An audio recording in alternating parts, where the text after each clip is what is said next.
What if I told you every problem in your life, your team screw-ups, your missed deadlines, your chaos is your fault? Not your bosses, not your coworkers, not the economies. It's all yours, buddy. That's extreme ownership.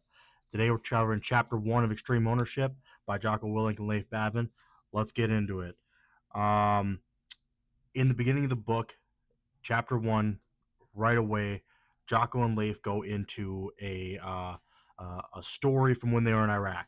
That story is about a blue on blue. If you don't know what blue on blue is, excuse me, that is basically where you have your force and the same force, maybe different elements within the same organization, uh, basically shooting at each other, right? Uh, this is derived usually from a lot of chaos, a lot of miscommunication, inaccurate information, and that's really where the story picks up, really setting the tone right away, right off the bat. Um, so, what is extreme ownership? Extreme ownership means you take 100% responsibility for everything in your world. No excuses, no pointing fingers. If your team fails, it's not their failure, it's yours. You didn't lead them well enough, right? Pretty basic to understand that, especially from a leadership standpoint. And if you are that leader that is pointing fingers, like, "Hey, my team didn't do this," that brings us back to another video that I did like a couple weeks ago, right? With the whole ego thing. You got to drop the ego, and you can't be pointing fingers, especially at your team, because it's really demoralizing and it really sets a bad precedent for your soldiers. Or in a company environment, it sets the same tone, whether you're a supervisor or a manager or any type of leadership echelon along the way, right? Um, what did Jocko do about the blue on blue? Well, he owned the mission going wrong, briefed his superiors with total accountability, and turned it into a lesson that would save lives later. So, what that means is at the end of the day, he was the commander in charge or the person in charge of said, we'll say project, right? But in this case, it's a mission.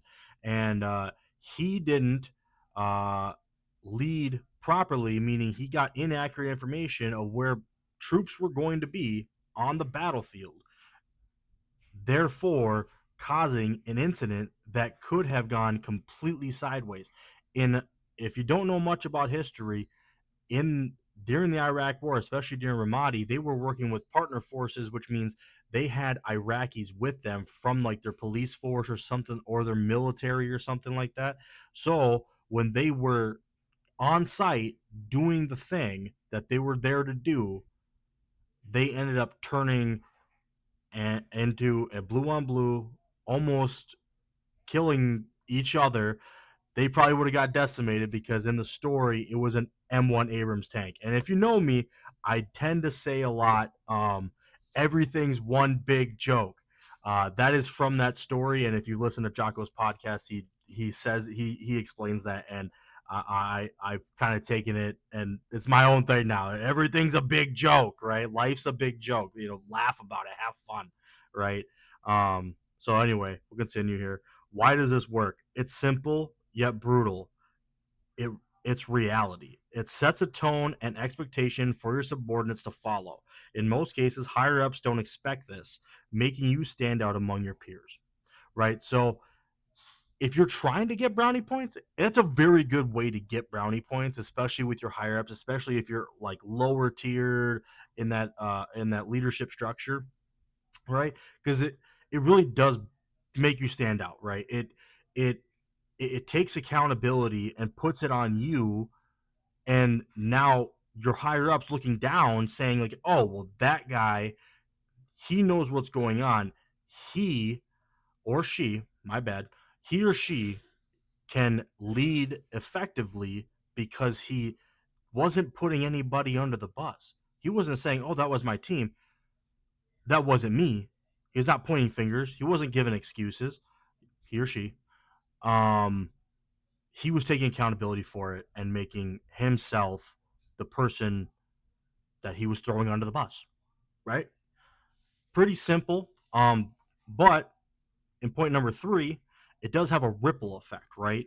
When you own everything, your team trusts you more. they step up because they see you're not throwing them under the bus, the proverbial bus. Um, Plus, you stop wasting energy on whining and you start fixing shit, right? It creates unity, creates morale, which we all need because morale is the only thing that ever gets people moving and get shit done. So keep that in mind. It's a core component of what your leadership style should be, and I hope that if you are listening to this, uh, you take that into account, right? Owners To break that down, ownership builds trust and confidence, right? So it's confidence in, you know, from your soldiers to you, they're going to trust you. They're going to follow you, dude. They're going to follow you into battle. They're going to do the projects. If you're on the civilian side, they're going to do whatever you ask because you are leading effectively, right? Impact by creating this type of environment. This shows how one mindset, right? One mindset shift changes everything downstream. Okay.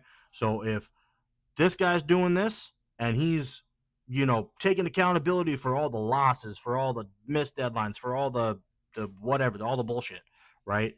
And he's not pointing fingers. He's just, moraling you guys and he's getting you guys going, getting you guys fired up. That's going to really translate.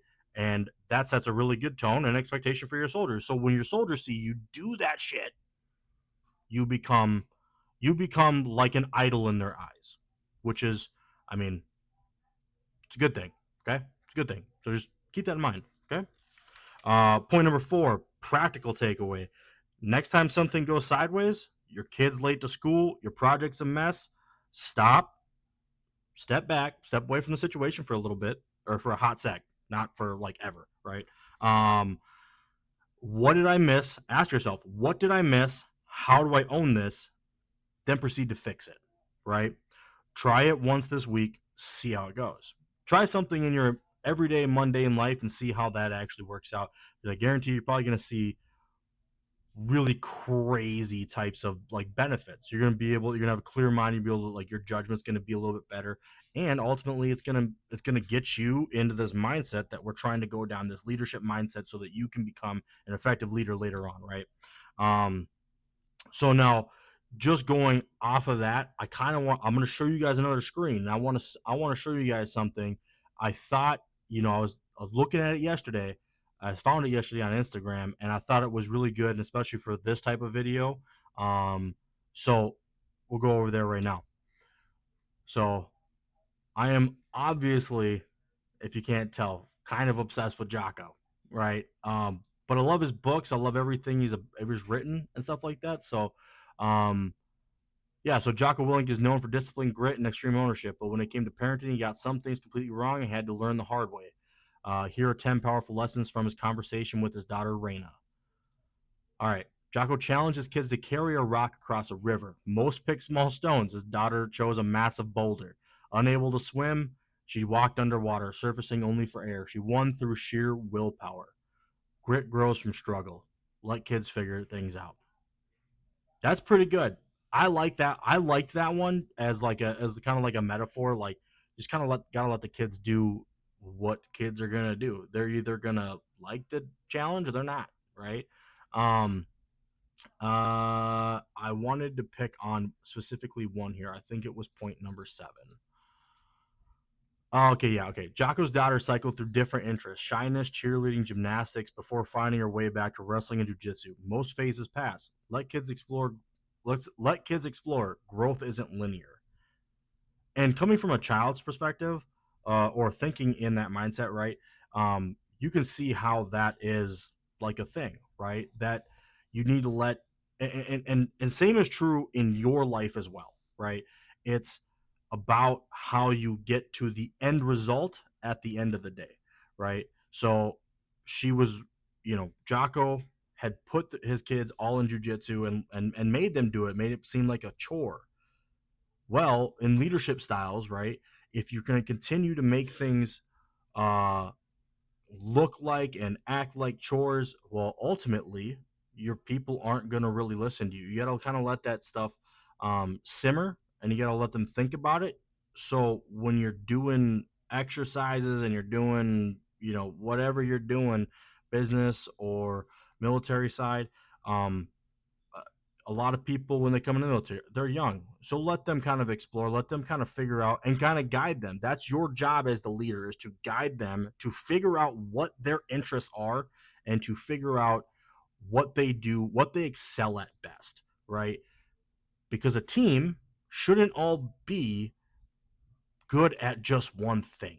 If they're all good at one thing, you guys need to break apart and you guys need to go figure some other shit out and you need to go uh, diversify your skill set. Okay, diversifying your skill set and then having all this stuff. So that's what I tried to show you there. That's where I was trying to get to. Is you just need to let people grow in a way that is going to be beneficial for you, beneficial for them, because they have a career too, right? They want to grow in this way, that way, and the other way, and you do too. But being the leader that you are, you need to identify those things and help them grow in those aspects to then help the team, help you, and then so on and so forth up the chain, right? Okay. Uh, Discipline starts with owning your problems. It's action over victimhood. I'll say it again. It's action over victimhood. Okay. So be aggressive. Don't be like shaking trees and knocking heads around, but be default aggressive. Okay, that is a term coined by Jocko Willink. I do not own it, but he does say it quite often. Be default aggressive. Go out and get the things. Go do the things, and make yourself available to become that leader and then show your higher ups or show the people above you, your superiors, that you are trustworthy, that they can count on you, because that creates confidence within your team, side to side, your peers, right? Your next line leader, your first line leader, then or your team leader, then your first line leader, Toon Sergeant, XYZ, supervisor, manager, all that jazz, right? So, and then they can count on you and you can count on them because they are going to be doing this. They're going to be taking ownership of the things that go wrong because they didn't properly lead you. They didn't give you the best information. They didn't do XYZ, right? That's what good leaders do. Um, so this week, I want you to kind of work on pick one mess in your life, own it, and then tell me how it goes, right? Put it in the comments. How did it go? How did it go? If you just want to reach out to me personally and you know me personally, do that. Um, and step number 5, extreme ownership isn't easy. It's a gut check. That's why it works. Like Jocko says, there is no one else to blame, so get after it.